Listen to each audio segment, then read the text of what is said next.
Hello everyone, my name is Matthew here with Crescentville. We're taking a look at a 1995-1996. This is a base, but a parallel silver spotlight of Michael Jordan, and I've loved this card. This is some of the most copies that I have of this card, and it increases in value. It's another great thing about it. It's parallel. I would say, I think Topps had a parallel with a gold foil, like 92. I think that might be the first official parallel of a Jordan. Correct me if I'm wrong in the comments. Quick disclaimer, every time we do one of these, it is where the card's grade is not guaranteed to increase or decrease monetarily with the grades. The grades are not guaranteed to cross over at other grading companies. I have done a bunch of cross-referencing on this specific card before this video. There's two Beckett 9s up right now with some subgrades. And what's interesting is the centering. We'll take a look at the back of the card in a second, but the centering, I've seen a 10 and a 9.5 that's listed right now as of, I think we're April 3rd, 2026. And the centering that Beckett gives it is drastically different than how I have been assessing the anchor points.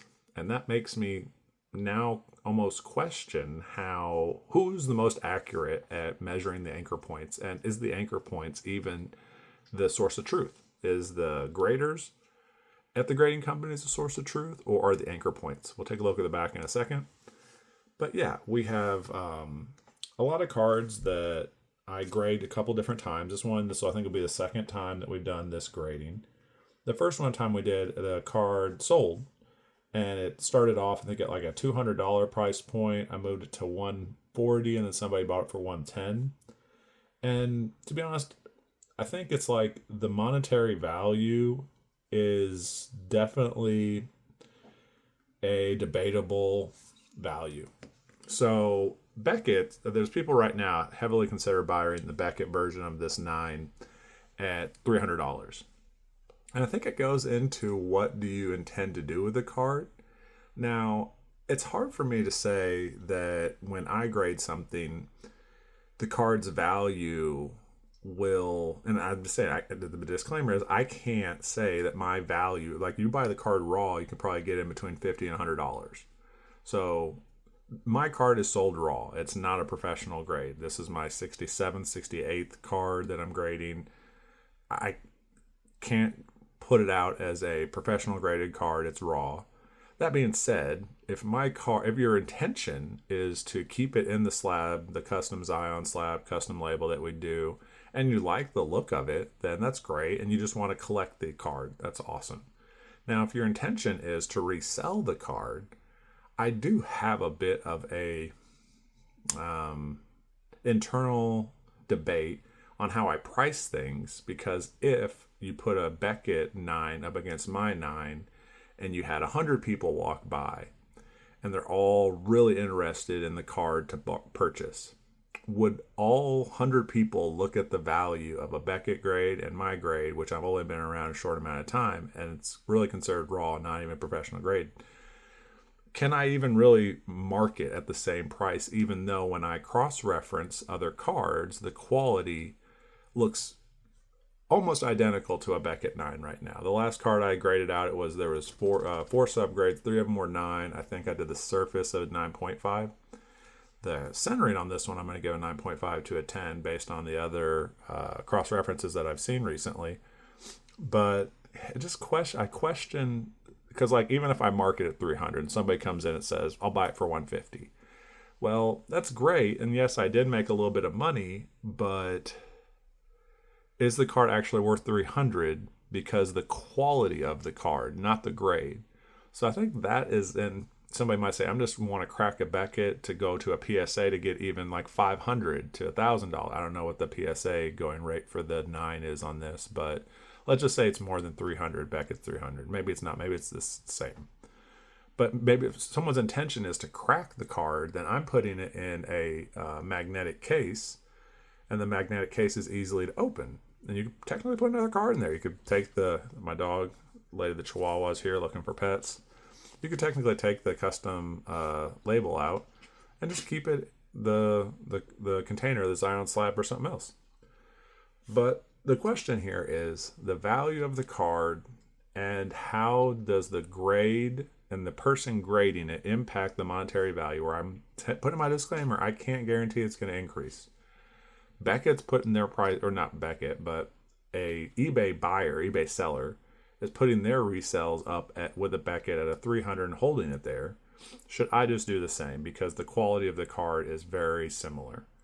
It's a really tough situation to assess value when you're up against the majors. And, similar to like a t-shirt.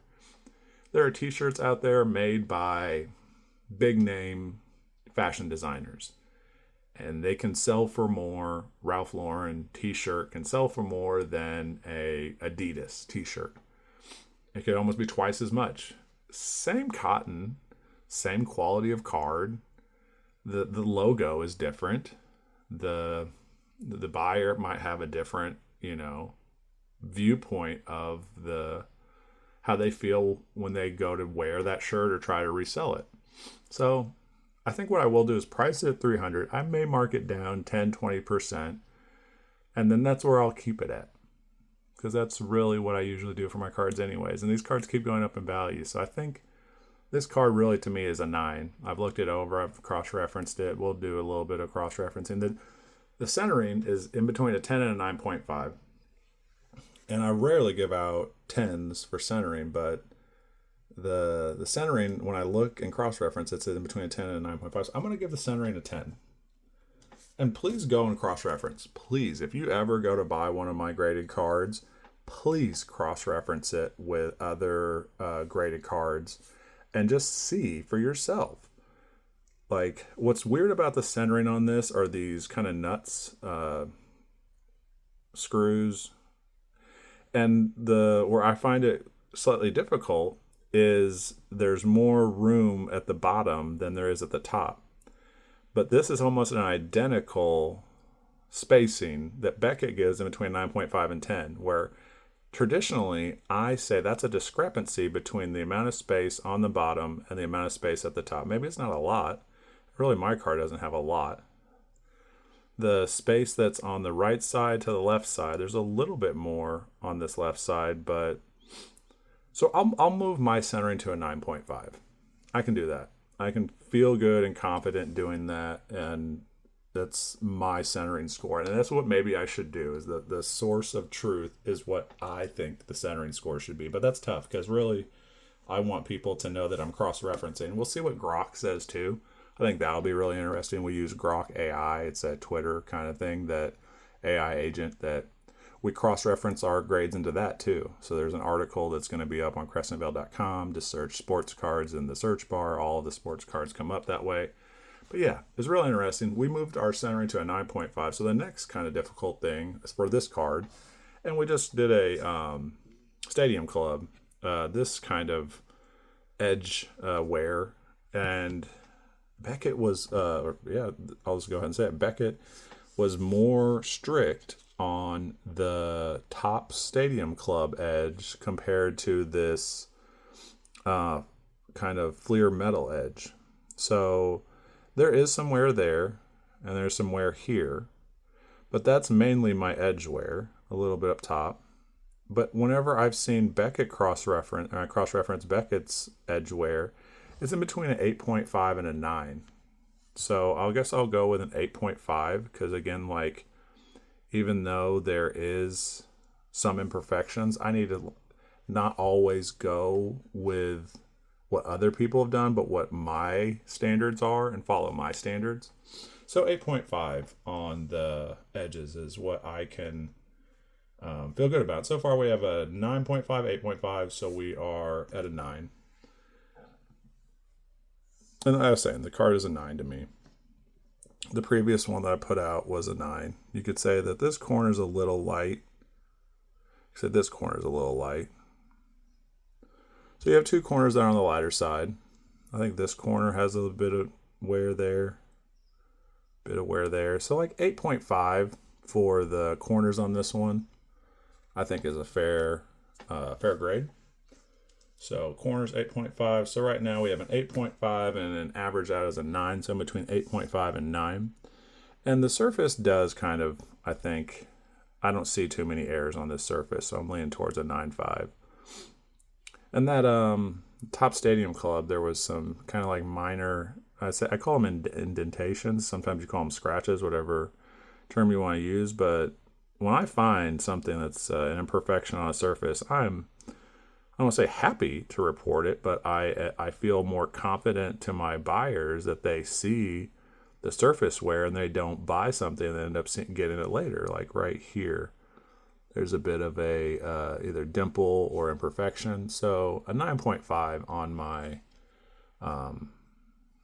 surface is where I'm going on that. Another thing is, I think that the more we talk about and the more the hobby discusses grading and how it's graded, why it's graded, the standards around it, I think the more we get into a consistent grading pattern, because I think AI honestly isn't perfect either. We could all just say, "I'll just have a robot review it." I think that it has to be a combination of human and robot plus cross-referencing to other people's work. So we have two 8.5, two 9.5 grades, overall 9. To me, that's the accurate grade. And feel free to disagree. Feel free to have your own opinions of this card and debate in the comments, because it's a little bit more on the expensive side. And I don't want a buyer to purchase something from me and feel like they have got less than the overall grade. So, thank you for watching. A bit of Kobe at the end. Thank you for watching. We're going to grade this soon. Continue to watch. Have a great day. Yao Ming in the background.